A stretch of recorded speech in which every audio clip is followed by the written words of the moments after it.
You're tuning into Black and White Sports on YouTube. The no-holds-barred truth on sports. The main event starts. All right, Black and White Sports supporters, let's talk about Brendan Sorsby because he will not be playing at Texas Tech. He has now declared, put in an application for, you got to apply, for the NFL supplemental draft. So that has happened after all of the legal goings on. And now, and you see that right there, after threats, lawsuits, chaos, Brendan Sorsby and Texas Tech going their separate ways. You had the Big 12 that filed a federal lawsuit because they wanted to be able to hand the punishment down to Brendan Sorsby to keep him from playing. You had all kinds of schools talking about, we're not going to play Texas Tech in any sports. It had become a nightmare. Well, you guys know I do talk some college football on here, but it's always with the lean towards what, folks? The National Football League. And there is precedent for guys that's come in via the supplemental draft being punished based on how they might have been punished in college. But there also is a situation that is very similar to Brendan Sorsby's that emerged, and the NFL did not punish the player for it whatsoever. And that situation we'll get to in a second is Kayshon Boutte, who, of course, is a New England Patriots wide receiver. Now, let's get to, this is Florio. Let's get to Jeffrey Kessler, who is Sorsby's lawyer in all this, and he is a thorn in the side of the NFL. Let's put it this way. The NFL doesn't want to see Kessler coming. All right, they don't.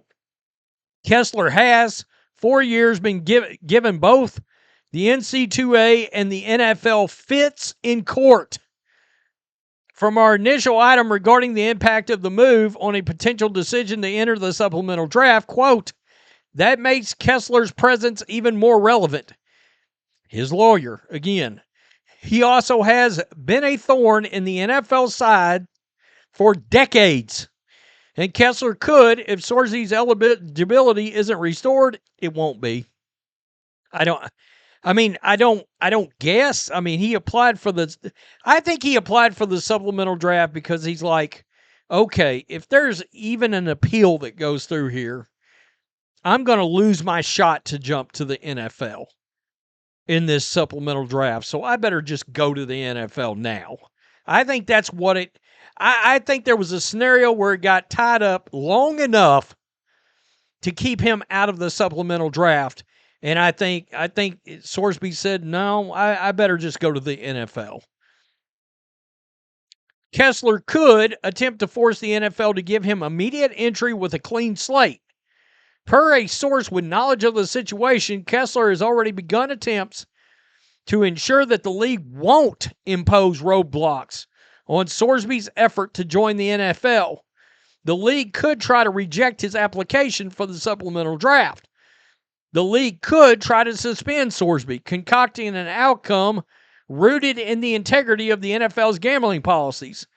When Commissioner Roger Goodell duplicated the 5-game suspension that the NC2A had imposed on Ohio State quarterback Terrell Pryor, a third-round pick of the Raiders in the 2011 supplemental draft, Goodell expressly cited, quote, the integrity of and public confidence in the league's eligibility rules. Yeah, we'll suspend Terrell Pryor for 5 games over what? Tattoos? Am I going nuts? Wasn't it tattoos? We won't do shit about guys beating the hell out of their girlfriends. Nah, nothing to see here. Please move along. Wow. Goodell also wrote this at a time regarding Pryor, quote, in my judgment, allowing players to secure their own ineligibility for college in order to avoid previously determined disciplinary consequences for admitted conduct reflects poorly not on college football, which acted to discipline the transgressor, but on the NFL by making it into a sanctuary where a player cannot only avoid consequences of conduct, but be paid for doing so. Well, you can't say be paid for doing so now because, I mean, he'd have gotten paid in college if he'd have rolled out. I think he would eventually played this year in college. I do. Now, to what extent, I don't know. Kayshon Boutte set a precedent. He did set a precedent. All right? Then there's the case of Kayshon Boutte. Earlier this year, he wrote an article for the Players Tribune regarding his gambling addiction while in college. Quote, I'd wake up early in the morning, first thing I'd do is bet. I'd stay up late and bet. All day, all night, I had insomnia. If I woke up in the middle of the night, phone next to the bed, I'd bet. Any little money I had, it was going straight to FanDuel. I knew I was addicted. Yikes. The NFL and all their FanDuel ads is cringing right now. Boutte said he started gambling after suffering an injury at LSU that left him unable to play. Betting was a way of replacing the sense of competition. He made more than 8,900 bets, with at least 6 bets placed on LSU. The wagering continued until 1 week after Boutte was drafted in 2023. None of that came to light until after Boutte's rookie season with the Patriots, when he was charged with underage betting in Louisiana. The charges were later dismissed. Most importantly, the NFL took no action against Boutte. Of course, Boutte had completed a full season in the NFL by the time the story broke of his underage betting habits. If the league had suspended him then, the league would have been drawing more attention to the fact that Boutte's behavior had slipped through the cracks at a time when the NFL could have, in theory, known about his betting issues.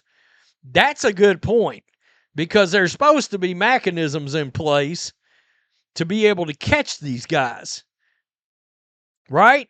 And these NFL security teams couldn't identify that Boutte had been betting on all these games. That's kind of interesting. And then, of course, there's Jamison Williams for the Lions. He did get suspended. Calvin Ridley got suspended. All right, but they were already playing in the league. So I don't know how this is going to work. All I know is the NFL is knee-deep in taking these betting companies' money. I mean, every sports celebrity we've seen, wasn't it the Mannings that was doing the BetMGM commercials? I mean, I'm just pointing that out. We got a bit of a double-bladed sword here. By the way, all of this, and again, Kessler is an attorney the NFL doesn't want to have to bleep with. All right, because he's been butt-effing the NFL forever now, making their life a living hell. Now, in case you're wondering, well, Rhodes, how good a quarterback is Sorsby? Well, if he came out in this last draft, he'd have been a second-round pick. He was projected to be a top 10 pick in the 2027 draft if he had a good season at Texas Tech. All right? He's a big kid that's got real traits. I think he's about 6'3", 230, prototypical big arm quarterback. Think poor man's Josh Allen. Allen's taller.